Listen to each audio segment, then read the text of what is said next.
Hey guys, welcome to You the Boss podcast, episode 83, where we step into our power, we build real confidence, and we become the person our goals actually require. Today's episode is going to be a little bit personal. I guess they're all personal at this point, but we're going to be talking about something that every single one of us deals with, whether we want to admit it or not. And that is self-doubt. That little voice, that quiet whisper that shows us or that shows up right when you're about to do something bold and it says, who do you think you are? You're not ready. What if this doesn't go through? What if this doesn't work out? What if, I start posting and I slip up and my consistency goes down and I fail again? And that voice. And today we're not going to pretend it doesn't exist. We're not going to just say, just think positive, change your mind. We're going to learn how to stop letting it run the show. So let's just get real about self-doubt. I want to start there because I think this is important. Self-doubt does not mean something is wrong with you. It doesn't mean that you're not confident. It doesn't mean that you're not capable. It means that you're human. That voice is a learned voice. It's built from past experiences, things people said to you, moments where you felt embarrassed or rejected. You're comparing yourself online. You follow a bunch of people that initially when you followed them, they were meant to inspire you and give you a little bit more of a kick to, motivate what it is that you want to do. And there's a fear of being seen. It's your brain trying to keep you safe. But the problem is when you're kept safe, now you feel stuck. You started out by trying to keep yourself safe and not experience rejection and experience the failure, but now it's kept you stuck. Now you can't really move. And the truth is, this is something that people don't want to talk about, but confident people still have that voice. They just don't listen to it. They just decide to turn down the volume on it and they continue. They keep going. And I just want to be very clear about this. The problem is not the actual voice. The problem is that you believe it. Negative thoughts are going to happen. That's just part of life. We're surrounded by so many negative things at all times, whether it's on our phones, whatever we consume on TV, whatever we consume online, whatever we're consuming, in our day-to-day, wherever we work, whoever we work with. And the real issue is that you have to stop treating these thoughts like they're facts. You start to think like, oh, I'm not ready. Now all of a sudden you're saying, I'm not even trying. And you're thinking you're not good enough. And that turns into you're playing small. What if I fail? That turns into you're never starting. And that's where self-doubt becomes a problem because it starts affecting your decisions. It starts affecting your consistency. It starts affecting your energy, your ability to trust yourself. And over time, it creates a version of you that holds back even when you're capable of more. So I'm going to talk a little bit about the way self-doubt sneaks into your life. Sometimes it's obvious. Sometimes it's these grand things where you're like, oh, wow, like I doubted myself. But a lot of the time it's very subtle. It shows up as overthinking everything. You start researching things and you get like paralysis of analysis. You start procrastinating things that matter. You need everything to be just right before you start. You need the content to be right. You need the lighting to be right. You need the time to be right. And you're talking yourself out of opportunities. You're saying, "Oh, I'm not ready for that. Like I don't have that on my resume, so it must mean that I'm not good at it." And it's waiting until you start to feel ready. And let me just say this clearly. You are not waiting for readiness. You're waiting for permission. And self-doubt keeps you stuck in that waiting. So let's rewire that a little bit. I want to give you guys some tools because it does help to be aware, but we need to take action. 2026, we're finishing the first quarter. It's not meant for you to sit still. 2026 is here for you to bring action to the things that you want to accomplish. So number one, I want you to name the voice. This one's simple, but it's very powerful. When negative thoughts come up, I want you to separate yourself from it. Instead of saying, I'm not good enough, shift it to, that's the fear talking. Stop it right there. Or that's my doubt voice. You can give it a name if you want. If you want to call it Peter or John or Elizabeth, you give it a name, because when you cause that separation, you take your power back. Number 2, interrupt and replace. You don't need to pretend that the voice isn't there. You don't need to pretend that you don't have any self-doubt, but you do need to challenge it. Ask yourself, is this actually true? Is this helping me? And then replace it with something that's grounded. No fake positivity. No, you can do anything. Not, I'm the best, but something real. Like, I'm learning and I'm getting better. I can figure this out. I've done hard things before. I can do hard things. That's a personal favorite. Confidence is built on believable thoughts, not on perfect ones. Number 3, evidence journal. I mentioned this a few weeks back about, how much your brain loves things that are proof. So give it some. Start writing down the wins, big or small. Moments that you showed up when you didn't want to. Moments where you took the 20 to 30 minutes extra to, work towards your goals of 7,000 steps a day. Compliments that you've received. If someone said they loved your shirt, if someone said they loved your hair, if they saw you out and they said, oh my gosh, where did you get that? Write those down. And maybe things you've overcome. Because self-doubt says that you can't.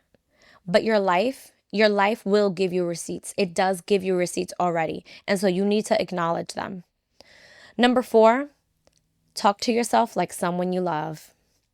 This one is a personal favorite because we're so quick to, whenever our best friends are talking bad to themselves, we're quick to be like, why are you talking to yourself like that? Don't talk to yourself like that.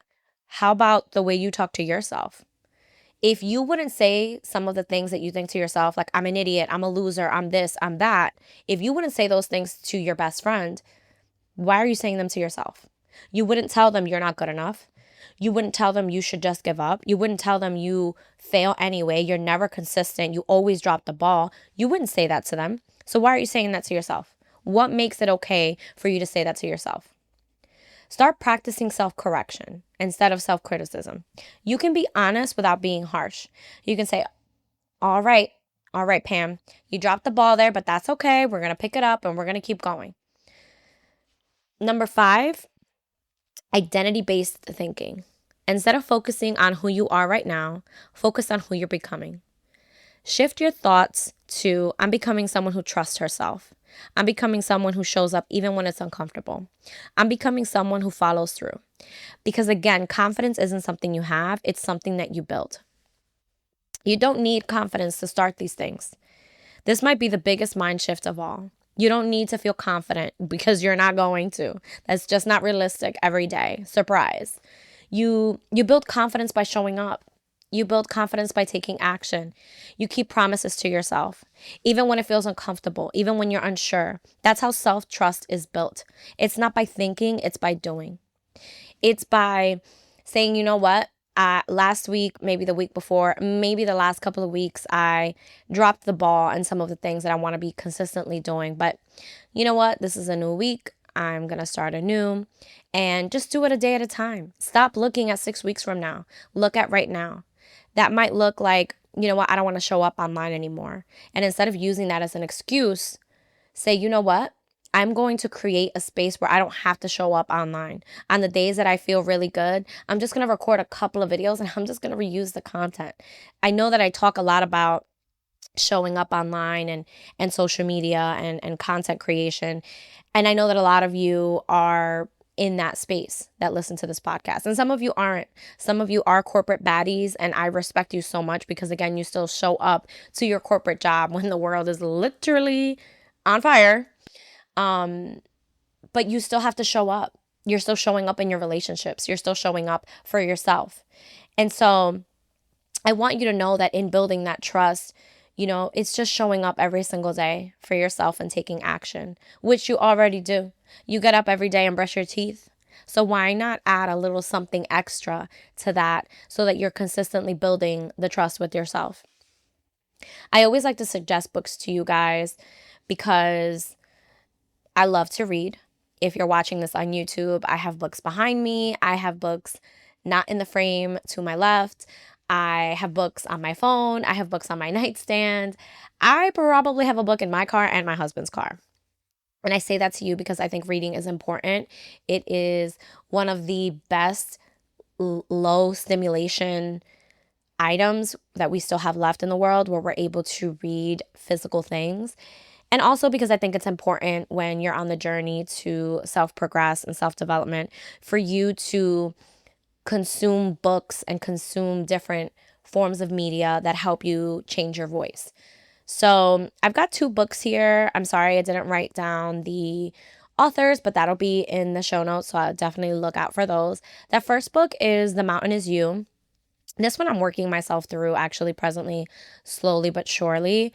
I'm usually reading like 2 to 3 books at a time, and they don't all get read at the same time, but sometimes I just pick one up and I read a couple chapters from it and then I put it down and whatever. But The Mountain Is You is really good because it understands self-sabotage and the emotional patterns. And then the other one is You Are a Badass.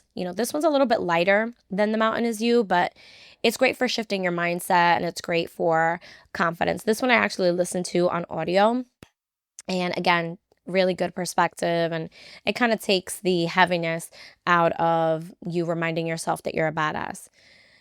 Even even in reading, reading